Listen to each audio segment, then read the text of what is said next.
This fountain is a bit interesting, haven't seen it before, where it's slightly slanted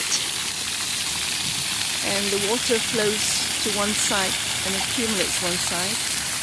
You can see it's dry here on the top half.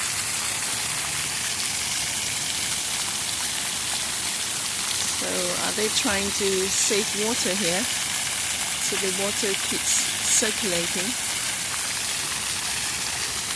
It's about 7 o'clock in the morning, so people are already taking a walk or going to work. It's a Wednesday weekday,